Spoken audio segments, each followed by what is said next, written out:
A complaint I often hear is that our politics, especially at the national level, are too polarized. There's a pervasive feeling that our elected officials are less concerned with fixing the nation's problems than with scoring political points at the expense of the other party. And that sort of dysfunction seems to be occurring more and more in state government in Virginia. As a story in the June 21st Washington Post put it, the current heated argument over Medicaid expansion, quote, plunged a capital that puts a premium on gentility more deeply than ever into harsh Washington-style enmity, close quote. One of the behaviors that's regularly fingered as a culprit in political polarization is gerrymandering. Look at what former Senator Judd Gregg, Republican of New Hampshire, wrote. He started by asking, why is Washington locked down? And his answer was this. First is the nature of the House of Representatives. These days, somewhere between 60% and 65% of the districts are gerrymandered based on party affiliation. This means the members from those districts are assured of election once they win their party primary. Therefore, members of Congress must represent their party's base because those are the folks who vote in primaries. Once they arrive in Washington, there are certain things these representatives cannot do if they want to get reelected.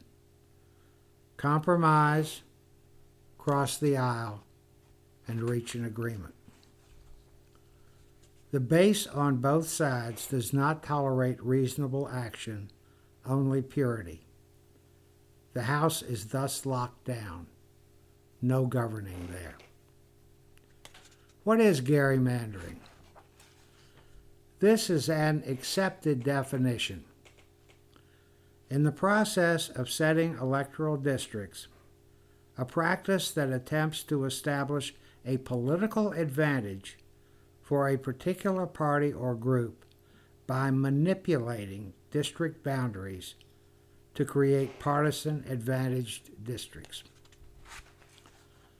This is a cartoon of the original gerrymander, how congressional district lines northeast of Boston were manipulated in 1812 under then-Governor Elbridge Gerry, after whom the gerrymander is named.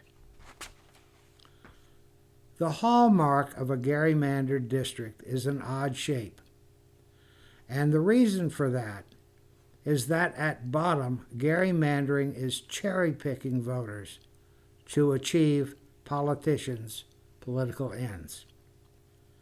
Does it make you feel important and valued to realize that in politicians' eyes, you're nothing more than pawns on a chessboard to be moved around to suit their objectives? And gerrymandering is worse today than ever. This is from a Washington Post article in January of 2013. Both Republicans and Democrats regularly exhibit such greed and dishonesty in manipulating electoral maps that a Columbia University expert who studies the practice likened his work to that of an anthropologist who observes cannibals. What are the consequences of gerrymandering? One consequence is that in a one-party controls all situation, the result is often overreaching. And in a divided government, which we have now at the national level, it often leads to gridlock. Another consequence is low-quality politicians. Politics is supposed to be about making policy. But gerrymandering attracts not policy wonks, but people attracted to raw power. On April 27, the Chicago Tribune editorialized in favor of Illinois' attempt at redistricting reform.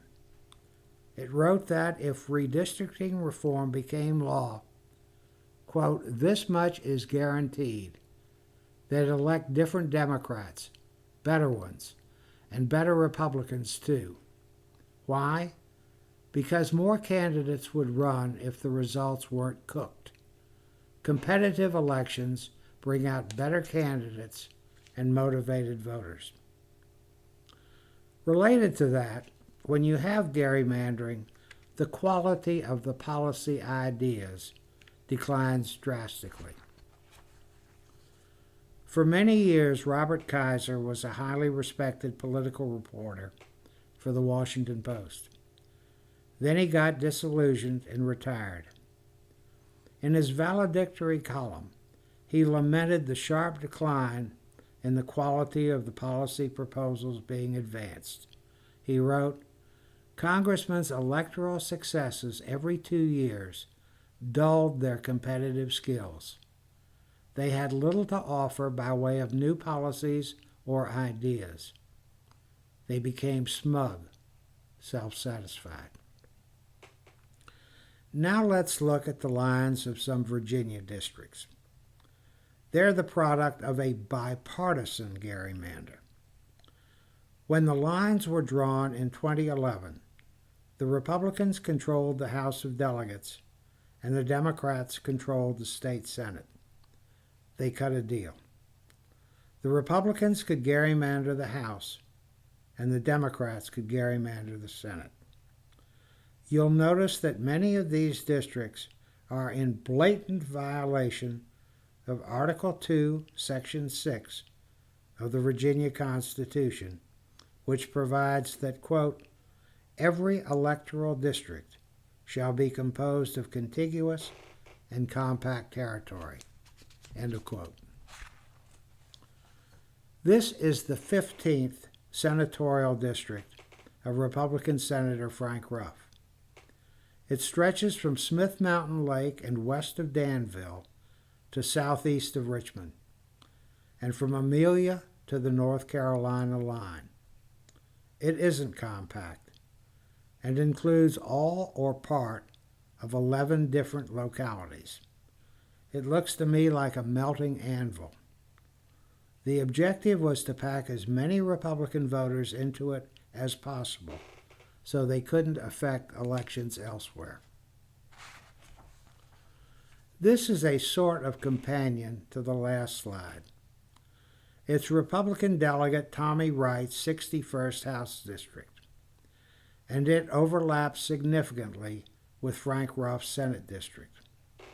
It extends from the North Carolina border almost to Palmyra. It includes all or part of 5 localities, and is more than 100 miles from top to bottom. The big difference between it and Frank Ruff's district is that the House map was drawn by Republicans, the Senate map by Democrats. This is the 20th senatorial district, represented by Republican Bill Stanley. Virginia has 8 distinct regions, and this district has parts of 3 of them: Southwest, South Side, and Central Virginia. It has all or part of 9 localities. Compact? No way. It's probably more than 100 miles from one end to the other. It looks to me like a westbound ship with a sea monster's head at the rear.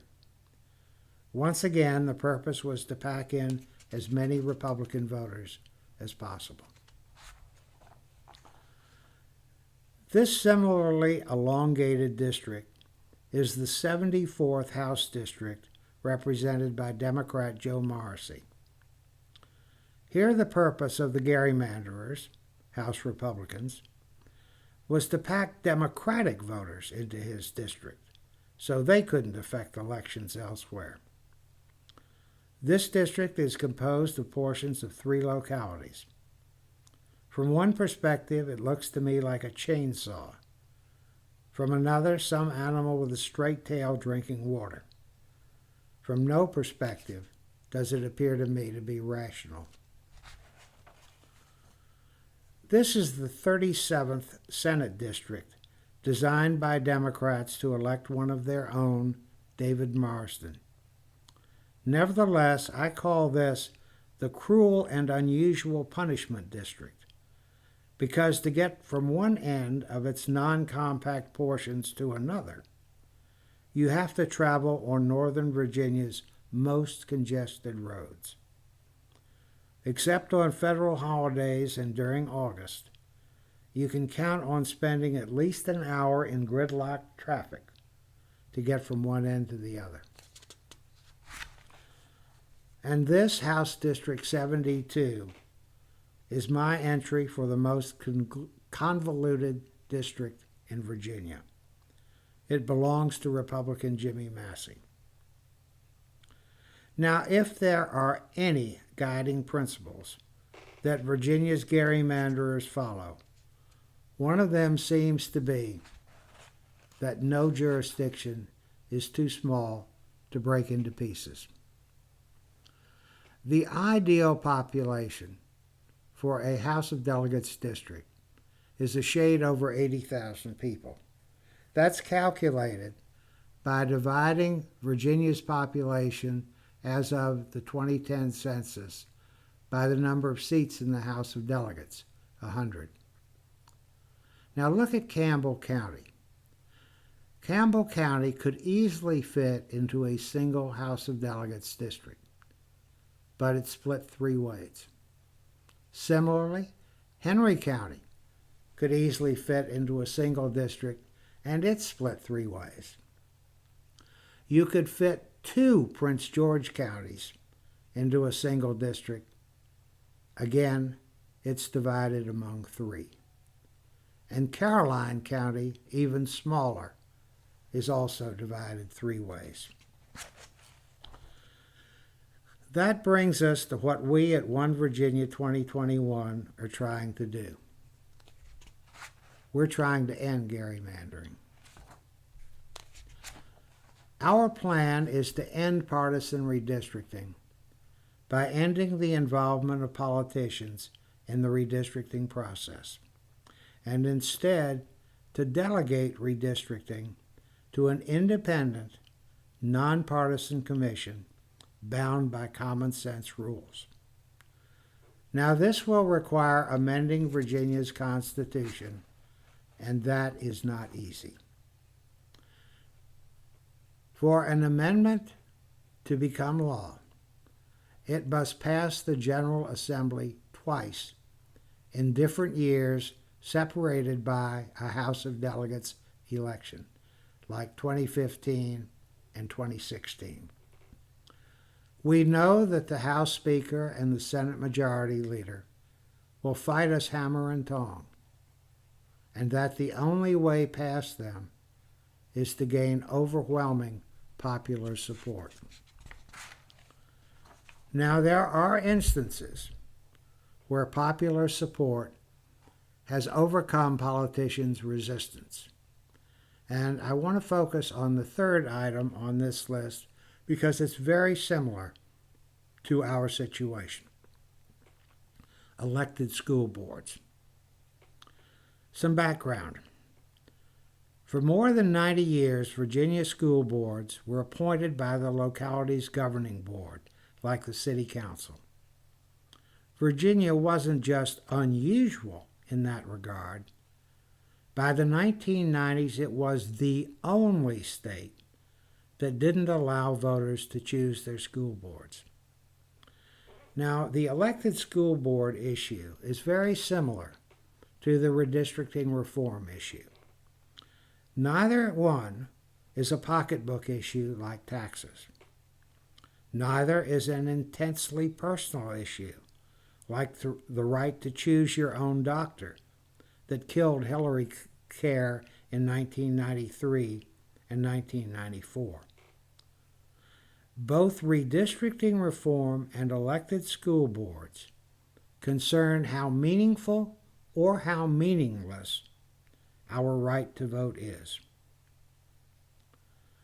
Elected school boards was extremely popular, and so is redistricting reform.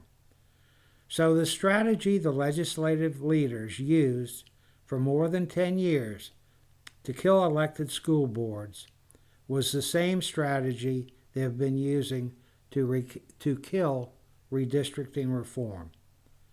Don't let it come to a vote. Kill it in committee. The path the supporters of elected school boards followed thus tells us how we should proceed. They made elected school boards one of the hot campaign issues in the legislative elections of 1991. And they came so close to defeating the principal opponent of elected school boards, then Senator Joe Gartland, that he converted. In 1992, when the legislation was introduced and referred to his committee, instead of bottling it up as he had in the past, he let it go to a vote and even voted for it. And elected school boards became law easily. So that's what we have to do. We have to make ending gerrymandering a major campaign issue. There are 5 states that have ended gerrymandering and that are acting as our guides as we decide exactly how we want to do this. For example, how the members of the Redistricting Commission will be chosen and vetted, and what factors they'd have to consider in drawing the maps, and in what priority order. They are Montana, Iowa, Arizona, California, and Washington. If you'd like pictorial proof that redistricting reform makes a difference, let me show you this. This is the current map of Iowa's congressional districts. Not a single jurisdiction is split among districts. What's more, Iowa had competitive elections in each one of its congressional districts in 2012. Now, what can you do? First, go to our website, www.onevirginia2021.org. Sign on as a supporter and contribute. This is costing money. We currently estimate that the total 7-year cost is likely to be about $3 million. Our first-year goal for 2014 is $500,000, and we're more than halfway there already. Also, recruit your friends to support us also. Business owners are key. And urge nonprofits in which you're active to support us. Nonprofits like, for example, the Rotary, the Kiwanis, the Chamber of Commerce. In addition, get mad. Make this an issue that affects your vote. Withhold contributions from candidates who don't support redistricting reform. And at the appropriate time, be prepared to bring pressure to bear on your legislators and other legislators you know. Together, we're confident we can win.